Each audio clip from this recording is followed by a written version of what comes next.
This is the Truckla, and it's technically the first Tesla pickup truck, except it's not made by Tesla. YouTuber and engineer Simone Giertz modified a Model 3 into this fully functioning pickup. Here's how she did it.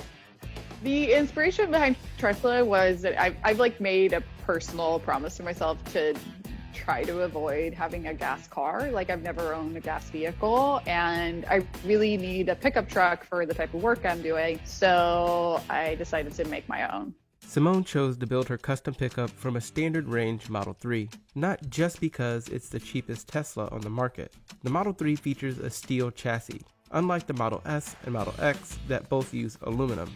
Aluminum is softer and has a lower melting point than steel, making it tougher to cut cleanly and weld smoothly.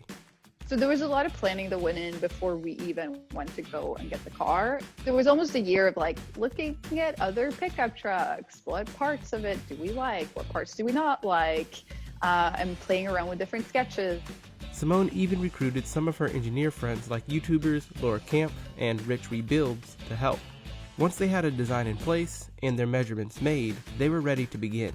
The team's plan was to cut out the entire top half of the car's back row and trunk to turn into a truck bed. They had to start by stripping out the car completely from the front seat back. They also used a heat gun and wire to remove the Model 3's enormous rear windshield. Unfortunately, we started cutting a little bit sooner than we should have because we wanted to put in a bunch of reinforcements to make sure that once we removed the back part of the car, that it wouldn't sag. But we had to kind of fast track that because I was about to travel out of town. And if we hadn't cut the car before that, all work would need to freeze while I was gone. Luckily for Simone's crew, electric vehicles like Tesla are built on a very rigid platform that's more like a skateboard. Even the battery pack that lies underneath the car has a lot of structural integrity. Both of these things prevented the walls of the car from caving in when they began cutting the top half off. They also used jack stands to take the weight off the car's wheels, which would only increase its likelihood to fold. We used pretty much every tool I have in my workshop and more tools on top of that. For the cutting, it was we were really using porta-bands and angle grinders and sawzalls and jigsaws, every metal cutting tool you could imagine, because each section of the car and cutting out the rear end was so different. Once the cutting was done and Simone was back from her trip, the team finished welding in the support beams that would prevent the folding they were afraid of. This included bars underneath what would become the truck bed, and a roll bar at the very back of what would become the cabin.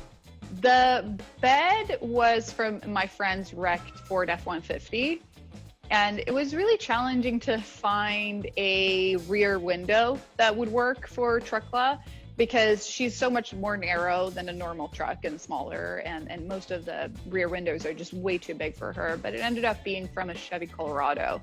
Unfortunately, the truck's most narrow section was only 3 feet by 11 inches wide. The average pickup truck's bed is at least 4 feet wide. Because of this, they decided to give the vehicle a permanent roof rack in order to create a dual cargo space. The roof rack was bought off Craigslist, but because it was built for a normal-sized pickup, Simone had to cut it apart and build it back herself in order for it to fit the Truckla. The team finished Truckla just in time for the car commercial they scheduled to shoot with a professional film crew. The rest is history. The thing is, since we were a group of friends, people were very much charging friend rates, which was really, really sweet. People were just excited about this project. I think if they hadn't, it would have ended up being $150,000 or something crazy.